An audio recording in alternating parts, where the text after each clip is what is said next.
So thankfully, thank you for having me. Firstly, Jerusalem this morning is relatively quiet. There is still tension. People are still grieving. There are still funerals going on. But I have to say that for most of Jerusalemites, they feel united with the rest of the country. Rocket fire, incoming rocket fire emanating out of the Gaza Strip is still continuing this morning. There was another a raise in the threshold of attacks of another attack on a civilian community in the north as well. So the whole country is very, very tense and concerned. Do you feel that, it's hard for you to represent an entire nation's point of view, but do you feel people are still supporting the government position on this? I think there will be hefty criticism of the government, but only afterwards. The recriminations will come only later. Right now, as you may be aware, up until last week, the country was bitterly divided over domestic political issues, and the country very quickly came together, unified, left and right, religious and secular, are now united in a because they feel under attack. That Hamas is everyone's enemy, and that's a unifying force. By the way, not just for Jews as well, but for Israeli Arabs as well, that understand the nature of Hamas.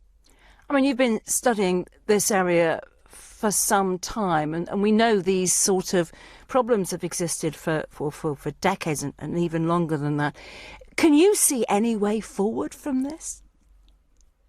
Gosh, that's a difficult question right now, because again, the reality since last Saturday's brutal massacres has changed reality for all of us. That's what people just getting their heads around. A week and a half ago, we were talking in very optimistic terms about looking forward to normalization with Saudi Arabia, the understanding that there's a shared agenda between Israel and their pragmatic Arab neighbors, and that there was future for peace. Hamas and the axis of evil, along with Hezbollah, instigated by Iran, were always the enemies, and this is unfortunately the latest and unprecedented nature of that axis attacking Israel's home front. But no one must believe that there is, in the end, a military solution to this. It's going to have to be talking, negotiating, finding ways for people to live in peace with each other. One would hope so, for sure. I do agree. The political solution is inevitably the way forward eventually. I'll remind you that it was actually Britain's former Prime Minister Tony Blair, when he took over in the quartet, that set the criteria of the international community in what the terms were to negotiate with Hamas. They would have to cancel their terrorism behavior. They would have to recognize Israel's right to exist, which has never happened, and recognize agreements being signed between Israel and the Palestinian Authority, which also talk about future towards a two-state solution. Hamas have reached none of that criteria, and therefore, to whom do we talk to on the other side?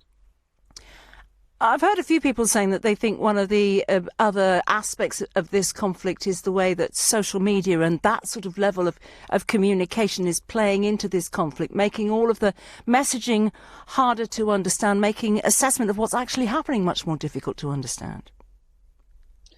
Yes, very much so. That's just compounding the issue here.